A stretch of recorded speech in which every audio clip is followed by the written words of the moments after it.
Il fait nuit, une nuit sans lune, seules quelques étoiles scintillent dans le ciel. Des bergers qui vivaient dehors et passaient la nuit dans les champs pour garder leurs troupeaux ont reçu la visite d'un ange du Seigneur qui se présenta devant eux et leur dit : « Ne craignez pas, car voici que je vous annonce une bonne nouvelle, qui sera une grande joie pour tout le peuple. Aujourd'hui, dans la ville de David, vous est né un Sauveur, qui est le Christ, le Seigneur. Et voici le signe qui vous est donné.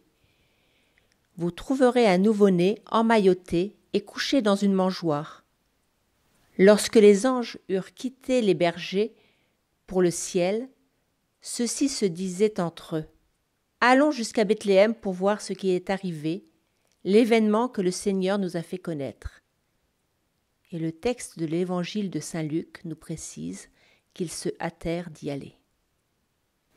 Les voilà devant cet enfant éveillé qui lève les bras vers le ciel comme pour le désigner. Il repose sur les genoux de sa mère qui sont recouverts d'un manteau d'un bleu profond, proche de la couleur du ciel à l'arrière-plan. Tous les yeux sont tournés vers le nouveau-né, ceux des bergers comme ceux des parents, et y compris ceux du bœuf, de l'âne et de l'agneau. Dans un geste suspendu, Marie a écarté un pan du linge qui recouvrait son enfant. Et voici que de l'enfant semble émaner une lumière qui irradie tout le monde. Le visage de l'enfant n'est d'ailleurs que lumière, et celle-ci rejaillit sur tous les visages qui l'entourent, mais aussi sur le linge blanc et le voile de Marie, ainsi que sur sa robe jaune or qui resplendit de cet éclat. La ligne oblique qui prolonge celle que forme le linge blanc que tient la Vierge de sa main gauche, part de l'enfant et rejoint l'agneau sur les épaules du jeune berger. Tout est ainsi évoqué dans cette image, y compris l'avenir de cet enfant.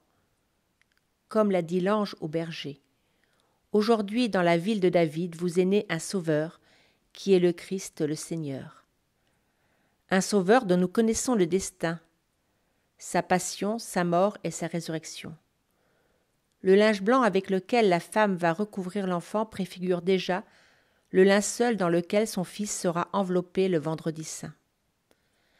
L'agneau sur les épaules du jeune berger symbolise quant à lui le Christ immolé, mais aussi le Christ vainqueur de la mort.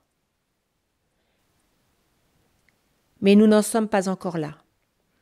Pour l'instant, avec Isaïe, nous pouvons nous réjouir. Le peuple qui marchait dans les ténèbres a vu se lever une grande lumière, et sur les habitants du pays de l'ombre, une lumière a resplendi. Oui, un enfant nous est né, un fils nous a été donné.